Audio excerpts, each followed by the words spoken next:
Welcome back to my views and news. Some new stories for you. Two new stories from Tigray, where now several news sources, activists, political parties members are confirming flights of fighter jets over Tigray.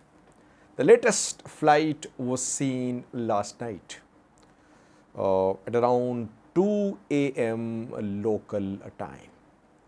A political party official a few hours ago confirmed these flights. Party from Tigray. We have details for you. Secondly, arrests in Tigray, where a political party members were arrested yesterday reportedly.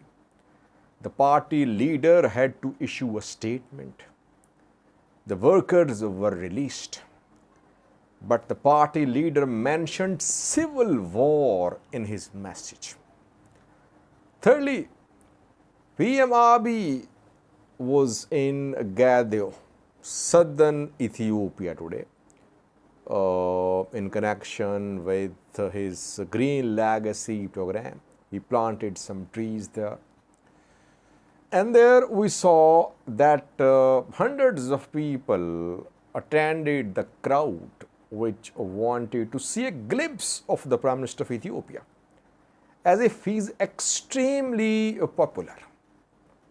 Is the Prime Minister so popular that people were just dying to see a glimpse of him in Gadio today? Fourthly, viewers, an alarming development from Darfur Sudan, where today several Arab tribes issued a joint statement. Arab tribes in South Darfur. They are announcing their support for rapid support forces. And it's not just verbal support. We have seen statements in support of Sudanese military too in the past few weeks, like in Kassala, Bija tribe elders held some rallies and they spoke in support of Sudanese military. But the joint declaration of Arab tribes in South Darfur is not just about verbal support. Firstly, viewers, now, flights of fighter jets over Tigray is turning into a serious issue. I reported that a few days ago. Several other news sources, local journalists confirmed that fighter jets, military planes were seen flying over Tigray. Obviously, military planes, not drones. Mostly drones fly at high altitudes. It's difficult to spot drones from the ground. Most sources, most locals say that the flights which happened on Tigray were flights of military planes, fighter jets or bombers. And we saw that some news sources accused Eritrea that it was mainly Eritrean plane. There were mainly Eritrean planes which were flying over Tigray territories. That Ethiopian airspace was being breached by Eritrean Air Force. In a video on that, I said that maybe the planes were not Eritrean planes, they were Ethiopian Air Force planes. Though it's difficult to say, but now several sources are confirming continuation of these flights. Last night, flight of a fighter jet was reported over Tigray at around 2 a.m. local time. And these flights are not just in border areas. They've been seen flying over Mekelle, over Shire, Adwa, Aksum, so border areas too, and capital city Mekelle too. How can Eritrean military planes be allowed to reach Mekelle? It's not understandable. I don't think that Ethiopian Air Force would allow, Ethiopian military would allow Eritrean Air Force to come so deep to penetrate Ethiopian Air Force so deep that to penetrate Ethiopian airspace so deep that Eritrean military planes can fly over Mekelle. It's difficult to accept by them. Now, Hailu Kabbede is official of a party. He's from Salsivijene. And today he confirmed that last night there was flight of a fighter jet over Tigray at around 2 a.m. local time. Confirmation is coming from reliable sources, people from Tigray. But no explanation. Tigray interim government, I think, does not know what is happening. It does not have any control over airspace. Airspace is being controlled by Ethiopian Air Force or Eritrean Air Force. Tigray does not have any Air Force. So it's not expected that Tigray interim government would be able to explain. Explanation should come from Addis Ababa or from Asmara. The two sides silent. People are worried. Why? Because they have gone through 2-year-long devastating war. They don't want to see resumption of hostilities. They want to see peace. They want to see resumption of food aid. That is why they are concerned. They want clarity. They want clarification. They want some sort of explanation. But parties, stakeholders are silent. I think the federal government of Ethiopia, which is responsible to protect Ethiopian airspace, which includes Tigray's airspace too, it should speak. And Ethiopian National Defense Force is silent about borders too. Ethiopia-Eritrea border, Tigray-Eritrea border. Tigray means Ethiopia. Who is in control of the border areas? Where is Eritrean military? Where are Tigray police members? Where is ENDF? Silence. That is why people are concerned. People of Tigray are worried. They have gone through a lot. They have seen trauma. Women, children, elderly, they have suffered a lot. They're dying of hunger now when aid suspended. They don't want to see any new war. That is why government should clarify what is happening there.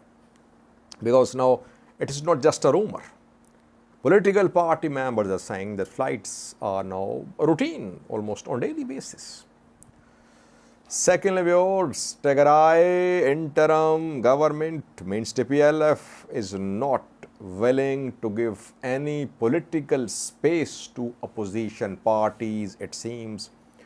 Opposition in Tigray has long been complaining that it was not allowed to work freely.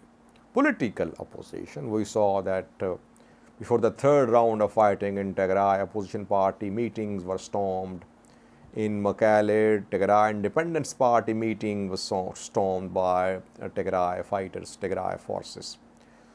After Pretoria deal, situation changed a little, but it did not get better.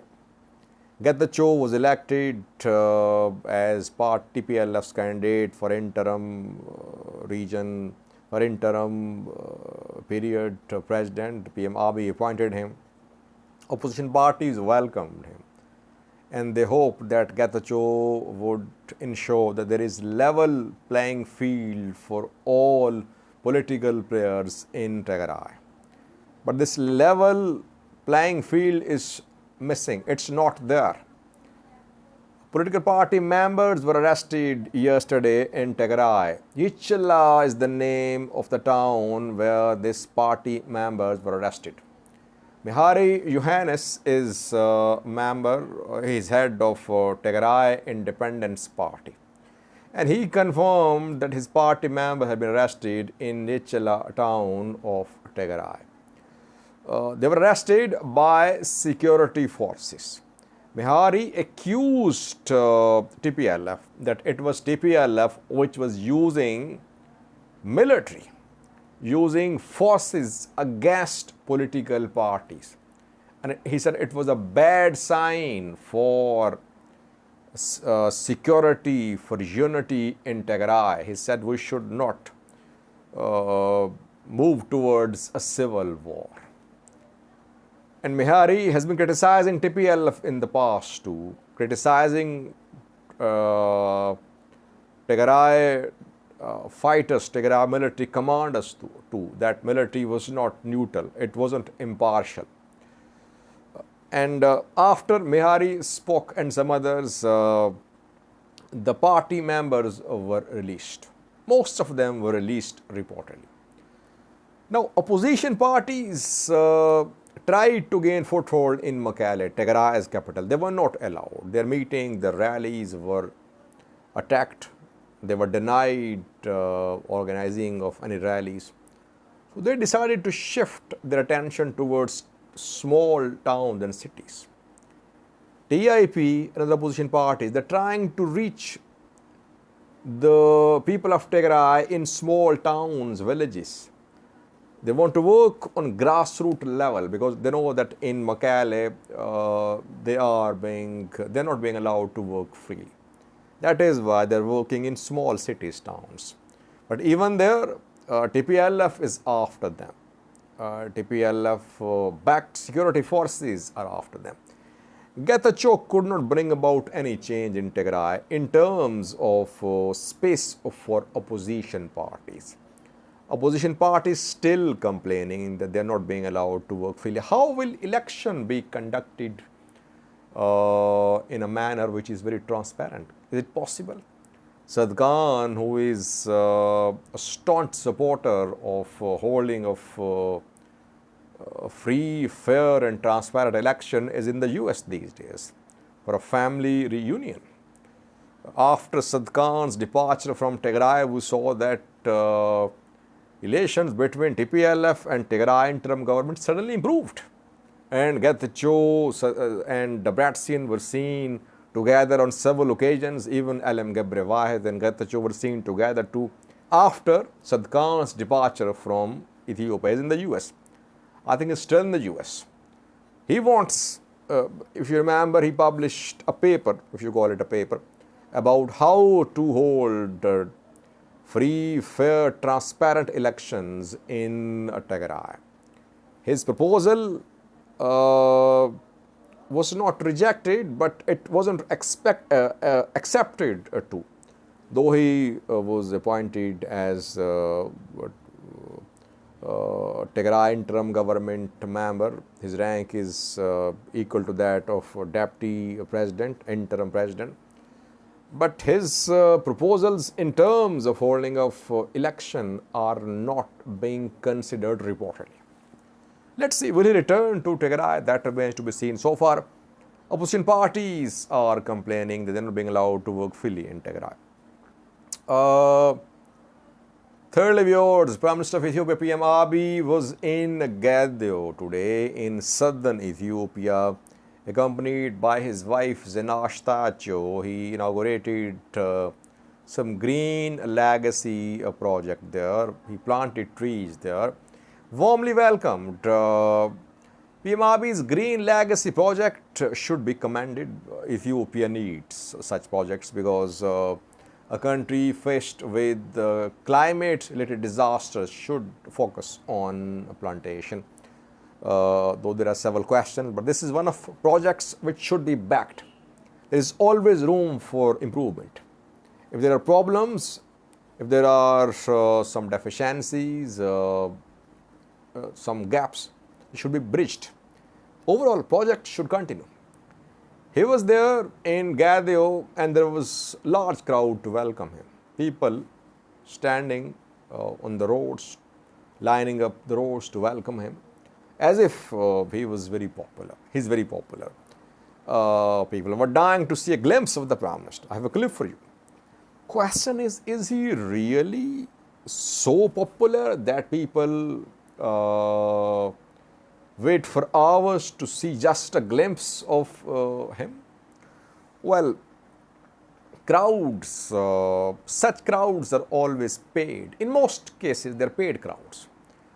The regional governments organize such crowds because regional governments want to prove to the president they did their best to organize a good reception. So they organize people, they fund them, they give them money, they give them fertilizers, a different sort of assistance, etc., to convince people to attend this type of receptions. PM Abiy believes, by the way, that he is very popular. Through such spectacles of warm reception, no one can prove that PM Abiy is very popular.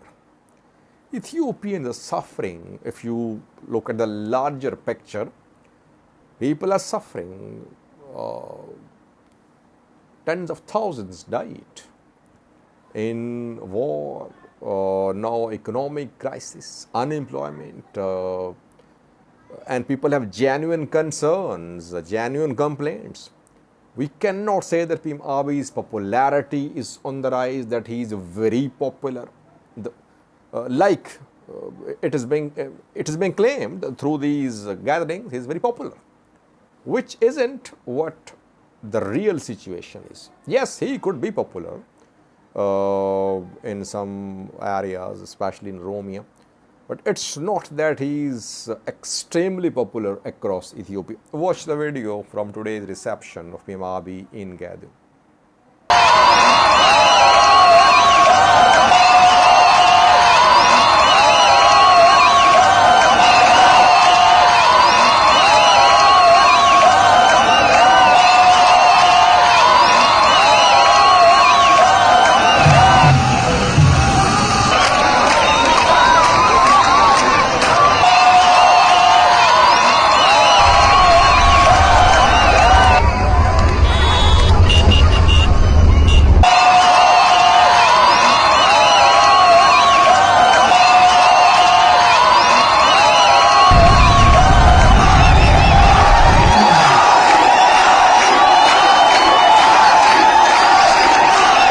Lastly, was an alarming development in Darfur, Sudan, where we know that rapid support forces have been expanding the areas under their control. West Darfur, Al Janina under their control, and now South Darfur too.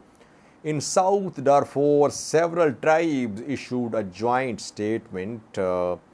They are announcing their support for rapid support forces. These are Arab tribes. We know that in Darfur there is Arab, non-Arab conflict, which we saw years ago, in which tens of thousands were killed.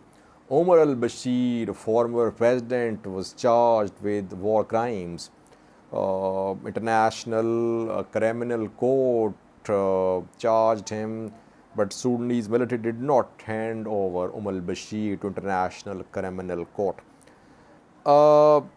Some tribes in South Darfur issued a joint statement today. These tribes include, these are Falata tribes and Arab tribes, like Bani Halba, Al-Tarjum, Habaniya, Misriya, and some others. And there are some other tribes too in South Darfur which are not part of this declaration, like Zaghawa tribe, which is an Arab tribe too, and some Masalit tribes. Obviously, they are not part of this statement. So in South Darfur, we're seeing a clear alignment that Arab tribes are standing, most Arab tribes, they're standing with the rapid support forces, not just verbally. These tribes, which is a statement today, they are asking their sons to join rapid support forces. So they are offering their sons for recruitment to rapid support forces. A few days ago, Al-Burhan, Sudanese army general, asked all Sudanese youth to join Sudanese military. After that, we saw a few youth reporting at some military recruitment centers. But who is joining the fight?